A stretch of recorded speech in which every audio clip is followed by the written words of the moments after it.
கர்த்தருடைய பரிசுத்த நாமம் மகிமைப்படுவதாக. 2/2/2026 திங்கட்கிழமை, புதிய நாள், புதிய காலவெளிக்காக கர்த்தரை நன்றியோடு துதிக்கிறேன், ஸ்தோத்திரிக்கிறேன். இந்த நாளுக்கான கர்த்தருடைய வார்த்தை எரேமியா 1:5. நான் உன்னை தாயின் வயிற்றில் உருவாக்கும் முன்னே உன்னை அறிந்தேன். Before I formed you in the womb I knew you. கர்ப்பத்தில் உருவாகும் பொழுதே ஆண்டவர் நம்மை அறிந்திருக்கிறார், தெரிந்திருக்கிறார், முன் குறித்திருக்கிறார். சங்கீதம் 139:13 சொல்கிறது, நீர் என் உள்ளந்தெரியங்களை கை கொண்டிருக்கிறீர், என் தாயின் கர்ப்பத்தில் என்னை காப்பாற்றினீர். For you created my inmost being, you knit me together in my mother's womb. கர்த்தருடைய நாமம் மகிமைப்படட்டும். தாயின் கர்ப்பத்திலும் என்னை காப்பாற்றியிருக்கிறார். பல குழந்தைகள் இன்றைக்கு இறந்தே பிறக்கிறது. கருவிற்குள்ளே இருக்கிற குழந்தைகள் கருக்கலைப்பு, சிதைவு மூலமாக அதுவும் கலங்கி போகிறது. கர்த்தருக்கு ஸ்தோத்திரம்.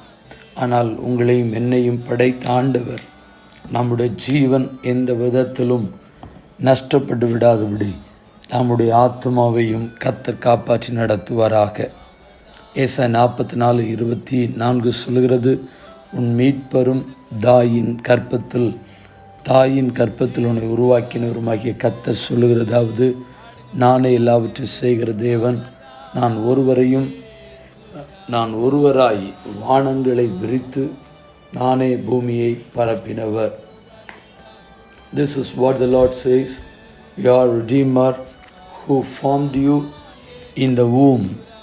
I am the Lord who has made all things, who alone stretched out the heavens, who spread out the earth by myself.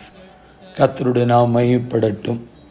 ஆண்டவர் நம்மை கர்ப்பத்தில் உருவாவதற்கு முன்பதாகவே உருவாக்கி நம்மை வேறு பிரித்த ஆண்டவர், பாதுகாப்பாய் நடத்தின ஆண்டவர், தொடர்ந்து இந்த புதிய நாளிலும் புதிய மாதத்திலும் ஆண்டவர் அவிதமாய் நடத்த பிதா, குமாரன், பரிசுத்தாவின் நாமத்தினாலே வேண்டுகிறேன். ஜெபிப்போம். பரிசுத்தம் உள்ள நல்ல தேவனே, இந்த ஆசீர்வதிக்கப்பட்டதான புதிய நாள், புதிய கால வேளைக்காக கர்த்தரை துதிக்கிறேன், ஸ்தோத்திரிக்கிறேன். ஒவ்வொரு நாளும் கர்த்தர் கிருபையாய் எங்களை வழிநடத்தி பொல்லாப்புகளுக்கும் அழிவுகளுக்கும் ஆபத்துகளுக்கும் நீங்களாக்கி நடத்துகிற உடைய மாபெரும் தயவை எண்ணி பார்த்து துதிக்கிறேன், ஸ்தோத்திரிக்கிறேன். தொடர்ந்து கைவிடாதபடி சிலுவின் மறைவில் வைத்து நடத்த பிதா, குமாரன், பரிசுத்தாவின் நாமத்திலே ஜெபிக்கிறோம். பரிசுத்தமுள்ள நல்ல பிதாவே, ஆமென்.